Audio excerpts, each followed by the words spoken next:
সিরাতুন নবী, আল্লাহর নবীর সিরাত আল্লাহ তাআলা কিয়ামত পর্যন্ত হেফাজত করবেন। কোরআন যেমন হেফাজত করবেন আল্লাহ তাআলা,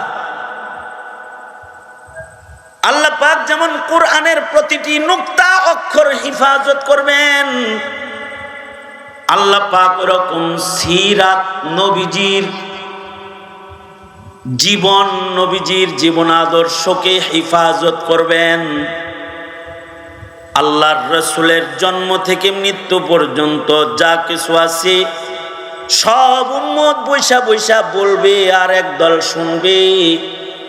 বলা আর শোনার মাধ্যমে উম্মতের সাথে, নবীজির সাথে মুহাব্বতের তাল্লুক বাড়বে, আর নবীজির ইত্তিবা বাড়বে, আর নবীর সাথে তাল্লুক গভীর হবে।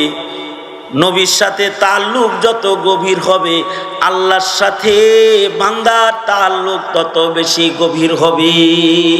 আল্লাহর রাসূল বলেন, قال رسول الله صلى الله عليه وسلم تركت فيكم أمرين لن تضلوا ما تمسكتم بهما كتاب الله وسنة رسوله। আল্লাহর নবী বলেন, আমি চলে গেলাম দুইটা জিনিস দিয়ে গেলাম, যতদিন এই দুই জিনিস ধরে রাখবা ততদিন গুমরা হইবা না, পথভ্রষ্ট হইবা না। আর যদি এই দুই থেকে দূরে সরে যাও তাহলে কিন্তু ভ্রষ্ট হয়ে যাবা। অর্থাৎ নবীজির ইলমের মুজিজার সাথে উম্মতের সম্পর্ক লাগবে। রাবিয়া বসরি বলে, আল্লাহর কাছে খিলকাতান কে চামড়া সুন্দর এটা দিয়ে তার দাম নয়, কে পুরুষ কে মহিলা এটা দিয়ে বান্দা বান্দির দাম নয়, আল্লাহর কাছে ঈমান আর আমল দিয়ে বান্দার দাম। আল্লাহর কাছে ইলমের দ্বারাই মানুষের দাম। কুল হাল ইয়াস্তাবিল্লাযীনা ইয়ালামুনা ওয়াল্লাযীনা লা ইয়ালামুন। কোন নারীর কাছে যদি নবীর মুজিজা ইলম থাকে ও নারী দামি, কোন পুরুষের কাছে যদি নবীর মুজিজা ইলম সংরক্ষিত হয় ও পুরুষের মূল্য জমিনের পরে বেড়ে যায়, আল্লাহর কাছে তার দাম হয়ে যায়। রাসূল বলেন, ফাজলুল আলিমি আলাল আবিদি কাফজলি আলা আদনাকুম। আল্লাহর রাসূল বলেন, নবীজি বলেন যে সাহাবীরা তোমাদের মাঝে আমার মূল্য যেমন জনসাধারণের মাঝে একজন আলেমের মূল্য তেমন। সুতরাং উম্মতের ভেতরে দামি মানুষ বানাইবার সিলসিলা জারি রাখতে হলে ইলমের চর্চা জারি রাখতে হবে। ইব্রাহিম ওয়া আলা আলি ইব্রাহিম ইন্নাকা হামিদুম মাজিদ। আল্লাহুম্মা বারিক আলা মুহাম্মাদিন ওয়া আলা আলি মুহাম্মাদ কামা বারাকতা আলা ইব্রাহিম ওয়া আলা আলি ইব্রাহিম ইন্নাকা হামিদুম মাজিদ। মাসটার নাম রবিউল আউয়াল মাস, নবীজির আগমন তিরোধান, আগমন এবং বিদায়ের মাস। এ মাসটা স্মরণীয় মাস। এ মাসে সিরাতুন নবী সাল্লাল্লাহু আলাইহি ওয়াসাল্লাম শিরোনামে মাহফিল বেশি হয়, নবীজির আলোচনা বেশি হয়। নবীজির আলোচনা শুধুই মাত্র রবিউল আউয়ালে না, জিন্দেগি ভর নবীর আলোচনা দরকার। কারণ নবী না চিনলে ঈমান ঠিক রাখা সম্ভব না। আল্লাহ তাআলাকে না চিনলে যেমন তাওহীদ ঠিক থাকবে না, নবীকে যারা না চিনবে, যে প্রজন্ম নবীর পরিচয় না শুনবে না জানবে, তারা নবীর ইজ্জত করতে পারবে না। আর এই সমস্যার মুখোমুখি আমরা অলরেডি হয়ে গেছি।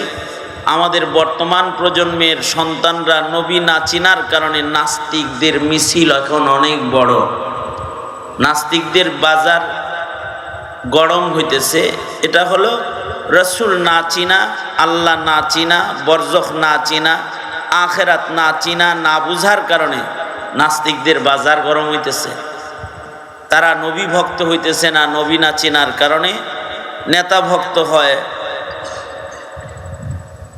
কিন্তু নবী ভক্ত হয় না, দল ভক্ত হয়, দিন ভক্ত হয় না। এগুলোর কারণ হলো আমাদের সন্তানদের কাছে এখন এই সকল বিষয়ের আলোচনা কমে গেছে। সঙ্গত কারণে সিরাতুন নবী শিরোনামের আলোচনা অনেক বরকতপূর্ণ আলোচনা, যেটা এলাকার আবাল বৃদ্ধ বনিতা সবার জন্য মুফিদ, উপকারী। এর দ্বারাই মুমিনের ঈমান তাজা হবে। নবীজির কথা যত শুনবে নবীর মোহাব্বত তত বাড়বে, নবীর যোগ্যতার কথা যত শুনবে নবীর কাছে তত বেশি দুর্বল হবে। কেউ কারোর কাছে দুর্বল হয় কখন? যখন তার পরিচয় পায়। হ্যাঁ, এতক্ষণ চিনে নাই তো বুড়ে আঙ্গুলি দেখাইছে, যখন জানছে যে উনি কিন্তু কর্নেল সাহেব, তখন নড়াচড়া দিয়ে বসছে। কেন? চিনে যখন মানে তখন। উম্মত রসুল চিনে যখন, রাসূলকে মানে তখন। যখন নবীজিকে বুঝতে থাকে, চিনতে থাকে বেশি, তো নবীজির প্রেম বাড়তে থাকে। নবীর প্রেম ছাড়া তো ইমানদার কামেল হওয়া সম্ভব না। যতক্ষণ পর্যন্ত নবী প্রেম না হবে কামেল, ততক্ষণ পর্যন্ত ঈমান কামেল হবে না। লা ইউমিনু আহাদুকুম হাত্তা আকুনা হাব্বা ইলাইহি মিন ওয়ালিদিহি ওয়া ওয়ালাদিহি ওয়ান নাসি আজমাইন। সবার চাইতে নবীজিকে বেশি ভালোবাসতে হবে, হাত্তাকে নিজের জানের চাইতে। আপনি যে আপনার সন্তানের চাইতে নবীরে বেশি ভালোবাসেন, এটা বুঝবেন কেমনে? আপনার বিবির চাইতে আপনার নবীকে বেশি ভালোবাসেন, এটা বুঝবেন কিভাবে? আপনার পিতার চাইতে, আপনার মায়ের চাইতে, আপনার বন্ধুর চাইতে আপনি যে নবীকে বেশি ভালোবাসেন, এটা বোঝার উপায় কি? কাসেম নানতুবি রহমতুল্লাহ আলাইহি হুজ্জাতুল ইসলাম সুন্দর একটা মূলনীতি বলছেন যে নবীর উল্টা যদি বাবারে দেখো, তখন যদি বাবার মোহব্বত এত প্রবল হয় যে নবীর উল্টা চলে বাবা, অতটুকুন বাবার সামনে বলতে পারো না যে আব্বা এটা সুন্নতের খেলাফ, বোঝা যাবে তুমি তোমার বাবাকে নবীর চাইতে বেশি মূল্যায়ন করছে। তুমি তোমার সন্তানকে দেখতেছো খেলাফে সুন্নাত চলতেছে, তুমি এতটুকুন বলতে পারো না এই ছেলে এটা সুন্নতের খেলাফ, এটার কারণে আমি তোমার উপর অসন্তুষ্ট। যদি ছেলেকে এটা বলতে না পারো, তাহলে বোঝা যায় তুমি তোমার নবীর চাইতে ছেলের কাছে বেশি দুর্বল। বুঝেন নাই? কেউ তার বিবিকে দেখতেছে সুন্নতের খেলাফ চলতেছে, তো বিবিরে প্রেমের জ্বালায় এটা আর বলতে পারে না যে এটা শরীয়তের খেলাফ বা এটা নবীর তরিকার খেলাফই চলা। তাইলে বোঝা যায় সে নবীর চাইতে বউয়ের ভক্ত বেশি। এরকম দেখেন, ওই যে কিছু পুরুষ আছে, এরা দাড়ি রাখে না বউয়ের ডরে, মানে নবীর মোহাব্বত পাবে কিনা এই চিন্তা আনে নাই। কয় যে বিবির অনুমতি ছাড়া রাখা জায়েজ আছে হুজুর, এরকম পাতাইলা ফতোয়াও মারে, এরকম বলে, জিজ্ঞাসা করে বিবির অনুমতি ছাড়া দাড়ি রাখা জায়েজ আছে হুজুর, বউ যে অপছন্দ করে। তার মানে বিবির ভক্ত কতটা হয়েছে, অতটা নবীর ভক্ত হয় নাই। অথচ মুমিনের ঈমানের মানদণ্ড আল্লাহর রসুল নির্ধারণ করে গেছেন যে ততক্ষণ পর্যন্ত কামেল মুমিন হতে পারবে না যতক্ষণ পর্যন্ত সর্বোচ্চ মোহাব্বত নবীকে না দেওয়া হবে। আল্লাহর রসুল যেদিন এই কথা বলছেন, হযরত ওমর বলে কি, আল্লাহর নবী আমি বিবি বাচ্চা সবার চাইতে আপনারে বেশি ভালোবাসি, কিন্তু আমার নফসের চাইতে বেশি, এখনো আমার জানের চাইতে বেশি ভালোবাসতে পারিনি। আল্লাহর রসুল সাল্লাল্লাহু আলাইহি ওয়াসাল্লাম বললেন, তুমি এখনো কামেল মুমিন হও নাই। 2 মিনিট পরেই হযরত ওমর বলতেছেন, নবীজি আমি এখন আপনাকে আমার জানের চাইতে বেশি ভালোবাসি। আল্লাহর রসুল বললেন, তাহলে তুমি এখন কামেল মুমিন হয়েছো। এই কেবল তুমি কামেল মুমিন হইলে? আল্লামা তাকি উসমানী দামাত বারকাতুহুম তিনি ব্যাখ্যা গ্রন্থে এ হাদিসের ব্যাখ্যায় তিনি বলেছেন, ফাথুল মুলহিমের ভেতরে উনি বলেছেন, হযরত ওমর 2 মিনিট আগে বলল যে কামেল ঈমান উনি জানের চাইতে নবীর বেশি ভালোবাসে না, 2 মিনিট পরেই বলে যে আমি জানের চাইতে বেশি ভালোবাসি। তাইলে কি 2 মিনিটে ঈমান কামেল হয়ে গেল? অর্থাৎ 2 মিনিট আগে ওমরের ঈমান নাকেস ছিল, আর 2 মিনিট পরে ওমরের ঈমান কামেল হয়েছে। বিষয়টা কি এমন? আল্লামা উসমানী বলে না, উমর তো মুহাদ্দাস, উমরের হৃদয় আল্লাহ পাক আল্লাহর কথা ইলকা করে। আল্লাহ তাআলা উমরকে দিয়ে এই নাটকটা সাজায়া প্রেমের গভীরতা কেমনে হয় এটার একটা চিত্র কিয়ামত পর্যন্ত উম্মতের কাছে পেশ করছে। হযরত উমর নিজের জানের চাইতে রাসূলকে আগের থেকেই বেশি ভালোবাসে, তারপরেও আল্লাহ এলকা করছে তো এ কারণে হযরত উমর জাতিকে দেখাইতেছে, এই সাবধান, জানের চাইতে ভালো না বাসলে কিন্তু ইমানদার কামেল হবি না। ওই দেখোস না কয় কি যে কেবল ইমানদার হইলা, এটা একটা কথা। আর একটা কথা হইল যে প্রেমের আবেদন যখন দুনো দিক থেকে হয় তখন প্রেমটা জমে ভালো। আমনে খালি একজনকে ভালোবাসেন, হে কয় হ্যাঁ, তাইলে তার ভালোবাসাটা জমলো না। হযরত উমর প্রেম জমানোর জন্য, যার সাথে প্রেম করলে আল্লাহ খুশি হয় তার সাথে প্রেম জমানোর জন্য হযরত উমর প্রেমের আবেদন মাশুকের জবান দিয়ে বাইর করতেছে। অর্থাৎ হযরত উমর বলতেছে জানের চাইতে বেশি ভালোবাসি না, এবার মাশুক বলতেছে আমারে ভালো না বাসলে কিন্তু ইমানদার হবে না। মানে ভালোবাসার আবেদনটা মাশুকের মুখ দিয়ে বাইর কইরা এরপরে হযরত উমর বলতেছে আমি আপনাকে আমার জানের চাইতে বেশি ভালোবাসি। অর্থাৎ আশিক মাশুকের খেলাটাকে আরো জমাইতে হবে কিভাবে, এর একটা চিত্র কিয়ামত পর্যন্ত উম্মতের কাছে হযরত উমরের ঘটনা দিয়া আল্লাহ তাআলা পেশ করছে। আমাদের সন্তানরা এখন দলকে ভালোবাসে, নেতাকে ভালোবাসে, কিন্তু নবীর ভালোবাসা প্রকাশ করা জানে না, ধর্মের ভালোবাসা প্রকাশ করা জানে না। এই না জানার কারণটা হলো নবী সম্পর্কে আমাদের সন্তানরা বেশি জানে না, এ কারণে নবীকে সম্মান করতে পারে না। অথচ সিরাতুন নবী, আল্লাহর নবীর সিরাত আল্লাহ তাআলা কিয়ামত পর্যন্ত হেফাজত করবেন। কোরআন যেমন হেফাজত করবেন আল্লাহ তাআলা, আল্লাহ পাক যেমন কোরআনের প্রতিটি নুক্তা অক্ষর হেফাজত করবেন, আল্লাহ পাক ওরকম সিরাত নবীজির জীবন, নবীজির জীবন আদর্শকে হেফাজত করবেন। আল্লাহর রাসূলের জন্ম থেকে মৃত্যু পর্যন্ত যা কিছু আছে সব উম্মত বৈশা বৈশা বলবে আর একদল শুনবে। বলা আর শোনার মাধ্যমে উম্মতের সাথে, নবীজির সাথে মুহাব্বতের তাল্লুক বাড়বে, আর নবীজির ইত্তিবা বাড়বে, আর নবীর সাথে তাল্লুক গভীর হবে। নবীর সাথে তাল্লুক যত গভীর হবে আল্লাহর সাথে বান্দার তাল্লুক তত বেশি গভীর হবে। এ কারণেই নবী জীবনটাও পরিপূর্ণভাবে মাহফুজ, কোরআন যেমন মাহফুজ, আল্লাহ তাআলা হেফাজত করবেন, সিরাতটাও হেফাজত করা হবে। মিলাদুন নবী যারা প্রচার করতে চায় তারা নবীর সিরাতকে দাফন করতে চায়। অর্থাৎ এরা নবীর শুধু জন্মদিন অথবা জন্ম বৃত্তান্ত অথবা জন্মের আনন্দ, জন্মের খুশি দিয়েই নবীর সিরাতকে দাফন করে ফেলাইতে চায়। অর্থাৎ মুমিনের ঈমানকে এই জন্ম আনন্দের ভেতরে ঢুকায়া এতটুকুনের ভেতরে সীমাবদ্ধ করতে চায়। তার মানে হলো এরা নবীর অনুসারীর বাজারকে নষ্ট করতে চায়। আর যারা সিরাতুন নবীর শিরোনামে কথা কয় তারা আল্লাহর রাসূলের টোটাল জীবনটাকেই উম্মতের সামনে তুলে ধরে।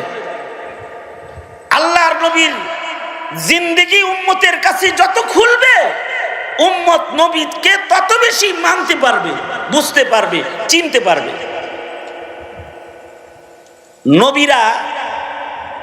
নবীদের ব্যাপারে আহলুস সুন্নাতি ওয়াল জামার একটা আকীদা। আমি আজকে লম্বা কোনো বয়ান করতে বসিনি, দুইটা কথা শুধু, যে নবীদের ব্যাপারে আহলুস সুন্নাতি ওয়াল জামার আরেকটা আকীদা শুনেন। আকীদা হলো নবীরা হাইয়ান ওয়া মাইয়িতান, নবীরা জীবিত এবং মৃত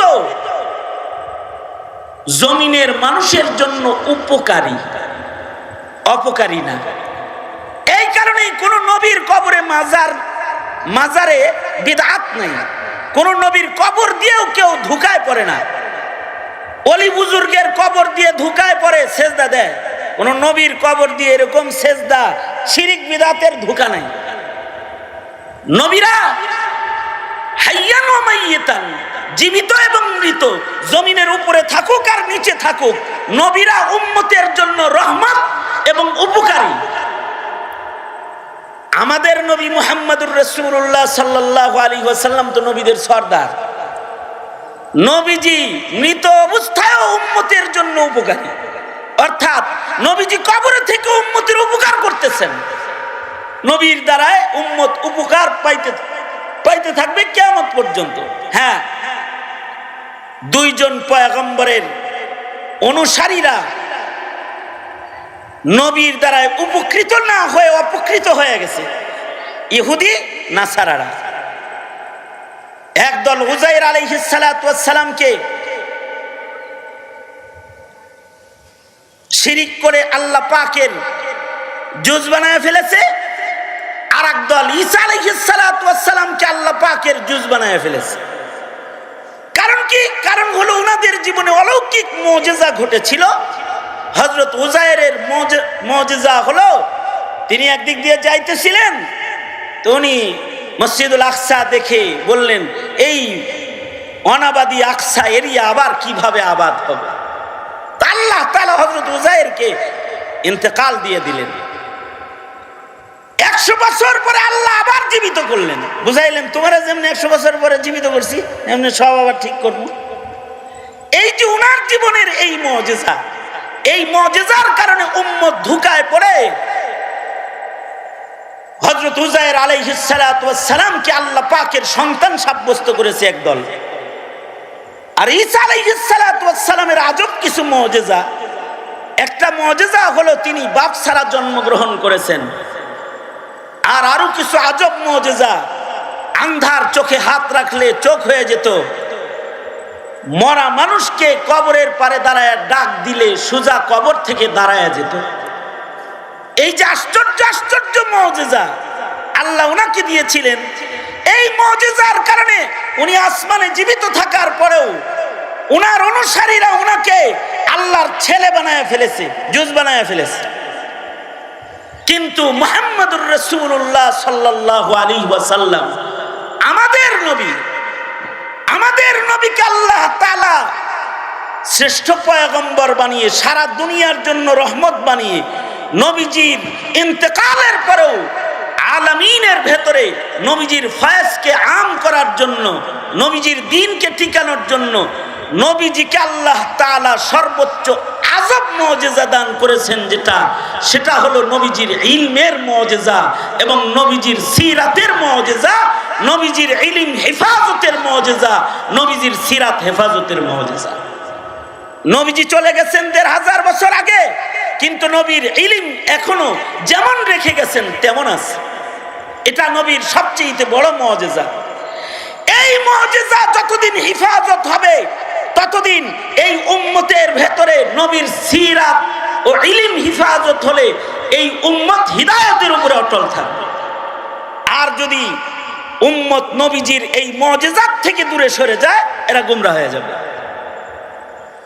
এ কারণে আল্লাহর রাসূল বলেন, قال رسول الله صلى الله عليه وسلم تركت فيكم أمرين لن تضلوا ما تمسكتم بهما كتاب الله وسنة رسوله। আল্লাহর নবী বলেন, আমি চলে গেলাম, দুইটা জিনিস দিয়ে গেলাম, যতদিন এই দুই জিনিস ধরে রাখবা ততদিন গোমরাহ হইবা না, পথভ্রষ্ট হইবা না। আর যদি এই দুই থেকে দূরে সরে যাও তাহলে কিন্তু ভ্রষ্ট হয়ে যাবা। অর্থাৎ নবীজির ইলমের মুজিজার সাথে উম্মতের সম্পর্ক লাগবে। আমাদের দেশের সমাজের মানুষ, সাধারণ মানুষের কাছে দামি হলো যার টাকা বেশি, যার ডিগ্রি বেশি, সে দামি। কিন্তু শরীয়তে ইসলামে নর হোক নারী হোক, যার ইলম আছে সে দামি। তার সম্পর্ক নবীর মুজিজার সাথে হয়েছে, উম্মত হিসাবে সে দামি। নারী বেশি দামি না পুরুষ বেশি দামি? এই প্রশ্ন যদি আসে তাইলে বলতে হবে ওই নারীর দাম বেশি ওই কোটি পুরুষের চাইতে, যেই পুরুষের সাথে নবীর মুজিজার ছোঁয়া লাগে নাই। আর যেই নারীর সাথে ইলমের ছোঁয়া লেগেছে এমন নারীর মূল্য 1 কোটি ইলম সারা পুরুষের চাইতে ইলমওয়ালা একটা নারীর মূল্য বেশি। আবার একজন আলেম পুরুষ যার কাছে ইলম আছে, কোরআন সুন্নাহ আছে, তার দাম ফজলুল আলিমি আলাল আবিদি কা ফজলি আলা আদনাকুম। রাবিয়াতুল বসরির কাছে এক যুবক গেছে, হযরত রাবিয়া বসরির কাছে, যা বলতেছে আম্মা জান আপনার কাছে তো আসি নসিহা শুনতে। ইসলামের ইতিহাসে কিছু মহিয়সী নারী আছে যাদের কাছে পুরুষরাও যাদের দরজায় নসিহত শুনতে যেত, যেমন উম্মুল মুমিনিন আয়েশা সিদ্দিকা রাদিয়াল্লাহু আনহা, ওনার দরজায় হাজারো পুরুষ দ্বীন শিখার জন্য ভিড় করত। আব্দুল্লাহ ইবনে আব্বাস, আব্দুল্লাহ ইবনে মাসউদ, আব্দুল্লাহ ইবনে উমরের মতো এমন হাজারো সাহাবী ওনার ছাত্র। হযরত আয়েশা সিদ্দিকার শাগরেদ নারী, তার কাছে সাহাবীরা পড়তো, কারণ এই নারীর কাছে এমন ইলম আছে যে ইলম অন্য পুরুষের কাছেও নাই। নবীজির ঘরণী হওয়ার কারণে এমন কিছু ইলম নবীর কাছ থেকে উনি পেয়েছেন যেটা 100 লাখ সাহাবী পায় নাই। ঘরোয়া মাসাইল এটা উনিই জানেন, জানতে হলে উনার দরজায় যেতে হয়। এ কারণে হযরত আয়েশার কাছে ছাত্র বেশি যাইত। যার কাছে ছাত্র বেশি যায় তার কাছে টাকাও বেশি লাগে। এ কারণে হযরত আয়েশাকে লম্বা লম্বা হাদিয়া দিত। আব্দুল্লাহ ইবনে আব্বাস একবার হযরত আয়েশাকে 1,80,000 দিরহাম একসাথে হাদিয়া দিছে। 1,80,000 দিরহাম মানে কি? এই জমানার কোটি কোটি টাকা, মানে বস্তা ভরা স্বর্ণ মুদ্রা একসাথে হাদিয়া দিছে। আর উনি কি করছেন? যে ওনার কাছে ইলম শিখতে আসে, দুঃখী মানুষ আসে, দুঃখ বলতে আসে, সকালে বস্তা লয়ে বসছেন, মাগরিবের আগে 1,80,000 বিতরণ শেষ করছেন। মাগরিবের আজান যখন দিছে তখন খাদেমারে কয় ইফতার দাও, খাদেমা ভাঙ্গা রুটি দিছে। হযরত আয়েশা বলে ভাঙ্গা রুটি ছাড়া আর কিছু নাই?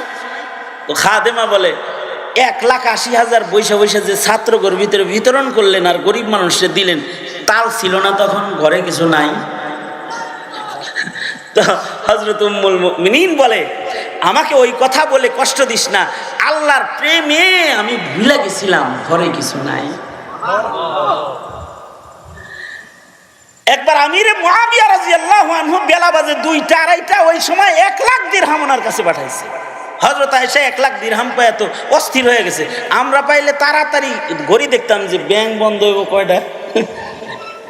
আর হযরত আয়েশা চিন্তা করলেন বিকালের আগে যদি বিতরণ শেষ করতে না পারি মুসিবত। সাথে সাথে 1,00,000 দিরহাম এটা ভাগ করে উম্মাহাতুল মুমিনিনদের ঘরে হাদিয়া পাঠায়া দিলেন। আর উম্মাহাতুল মুমিনিনগণ মাগরিবের আজানের আগে সব মানুষের ভেতরে বন্টন করে দিলেন। হযরত আয়েশার কাছে মানুষ বেশি যেত, এ কারণে ওনার কাছে টাকা হাদিয়াও বেশি যেত। আরেকটা কারণও আছে। ইয়াকুব নানতুবি রহমতুল্লাহ আলাইহি বলেছেন আরেকটা কারণ হলো হযরত আয়েশা তো নবীর ঘরে আছে, সাহাবীরা বড় বড় টাকার পুটলা আয়েশার ঘরে পাঠাইতো, তার মানে ওখানে হায়াতুন নবী, নবী তো হায়াতুন নবী, নবীরা কবরে জিন্দা। আয়েশার ঘরে পাঠানো মানে জিন্দা নবীর ঘরে টাকা পাঠানো। আল্লাহু আকবার বলেন, জোরে বলেন আল্লাহু আকবার। নবীরা কি কবরে জিন্দা? আমাদের নবী কি কবরে মৃত না জীবিত? হায়াতুন নবী, জীবিত। নবীরা যে হায়াতুন নবী এটা বোঝানোর জন্য কোরআন হাদিসও লাগে না, আমাদের আকাবিরদের ইলম যথেষ্ট। আমাদের আকাবিরদের ইলম শোনো। আমাদের আকাবিররা বলে নবী যে জিন্দা আছে এর 3টা দলিল নাও, আকলি দলিল। একটা দলিল হইল যে নবীর দেহ মাটির নিচে, উপরেও যেমন ছিল নিচেও তেমন আছে। মৃত মানুষের দেহ মাটি খায়, জীবিতটা খাইতে পারে না। আরেকটা হলো নবীর ইন্তেকালের পরে নবীর মিরাজ বন্টন হয় নাই, বোঝা যায় নবী জীবিত। মরা মানুষের না মিরাজ বন্টন হয়। আরেকটা হলো মানুষ মরে গেলে তার বিবির অন্যত্র বিয়ে হয়। নবীর ইন্তেকালের পরে নবীর কোন বিবির অন্যত্র বিয়ে আল্লাহ হালাল করে নাই। জীবিত যে, এ কারণে বিবি তো তারই আছে, বিয়া দেয় কেমনে আর এক জায়গায়? হায়াতুন নবী কবরে জিন্দা আছে। কবরে জিন্দা যেহেতু আছে, নবীর ঘরে আয়েশার ঘরে টাকা পাঠানো মানে জিন্দা পয়গম্বরের ঘরে পাঠানো টাকা। এ কারণে লম্বা লম্বা হাদিয়া তোহফা ওনার দরজায় দেয়া হতো। কিয়ামত পর্যন্ত হযরত আয়েশা সিদ্দিকার দরজার সামনে উম্মত যাবে সালাম দেওয়ার জন্য। কিয়ামত পর্যন্ত আল্লাহর রাসূলের দরজায় গিয়ে সালাম দেওয়ার জন্য উম্মত যায় দরজায় দাঁড়ায় থাকে। এই আয়েশা সিদ্দিকা রাদিয়াল্লাহু আনহা, ওনার কাছে কোটি কোটি টাকা যেত আর উনি হাদিয়া দিয়ে দিত। এ কারণে আমাদের দেশের মুহতামিম যারা, এদের কাছে গোপনে টাকা দেয়, যেমন আলী আকবর শাহ হুজুর আছে, বড় মাদ্রাসার মুহতামিম, আমাদের আব্দুল্লাহ মামা আছে, বড় হুজুর যারা আছে, এদের কাছে টাকাওয়ালারা গোপনে যায় কোটি কোটি টাকা দিয়ে এসে বলে, কারোর কাছে বললেন না, ছাত্র করে খাওয়াই দিয়ে। কারণ কারণ ওনাদের ছাত্র তালবে ইলম বেশি, ওনাদের টাকার দরকার আছে বেশি। হযরত রাবিয়া বসরির কাছে এরকম লোকজন যাইত। হযরত রাবিয়ার কাছে এক যুবক যায় বলতেছে, আম্মা জান, আপনার কাছে ইলম শিখতে আসি, কিন্তু ঠকে গেছেন জীবনে ঠকছেন। কেন? কয় যদি খালি পুরুষ হয়ে জন্মাইতেন তাইলে না জিততেন, নারী হয়ে জন্মাইছেন দেখে আসি, কিছু কথা জানি না চলে যাই, আর পুরুষ হইলে ইমামতিটা করতেন, মসজিদে বয়ে থাকতেন, ইমামতি করতেন, জিততেন, ঠকে গেছেন। তো তার মানে কি, তোমার নজরে কি পুরুষের দাম বেশি না মহিলার দাম বেশি? যুবক বলে, আমার দৃষ্টিতে পুরুষের দাম বেশি, মহিলার দাম কম। রাবিয়া বসরি বলে, পুরুষের দাম বেশি, মহিলার দাম কম, এটার দলিল তোমার কাছে আর কি আছে? এটার একটা দলিল হইল, যেমন আপনারা ইমামতি করতে পারবেন না, আজান দিতে পারবেন না, কিয়ামত পর্যন্ত কোনো বেডি ইমামতি করতে পারতো না, ঠিক না? আজানও দিতে পারতো না। দেখছেন, ১৬ লাখ পয়গম্বর আল্লাহ তাআলা পাঠাইছে, এর একটাও বেডি মানুষ পাঠাইছে না। ১৬ লাখ নবী যা পাঠাইছে সব পুরুষ পাঠাইছে। আর রিজাল কাওয়ামুন আলান নিসা, পুরুষকে মহিলার উপরে আল্লাহ তাআলা মর্যাদা দান করেছে। আপনি তো ঠকছেন, বেডি মানুষ হইছেন। রাবিয়া বসরি যুবকের কথা যেরকম, তাকে উত্তর দিতেছেন ওইরকম। কোরআন হাদিস বলে না, আবার ও যেরকম কথা কয় ওর লাগে ওইরকম কথা কয়। তোমার দৃষ্টিতে পুরুষের দাম বেশি, কিন্তু আমার দৃষ্টিতে মহিলার দাম বেশি। কারণ দুনিয়ার কোন পুরুষ মায়ের পেট ছাড়া আসতে পারে নাই, বাপ ছাড়া দুই একজন আইছে। ঈসা আলাইহিস সালাম বাপ ছাড়া আইছে, কিন্তু মহিলার পেট ছাড়া আসতে পারে নাই। আবার জান্নাতকে আল্লাহ তাআলা নারীদের পায়ের নিচে রেখেছে, বাপের পায়ের নিচে রাখে নাই। আবার ছেলেরে খেদমতের বেলায় মায়ের নামই 3 বার কয়, বাপের নাম 4 নম্বরে কয়। তুমি কি জিতছ না ঠকছ বলো তো দেখি? এ কয় আমি ঠকছি।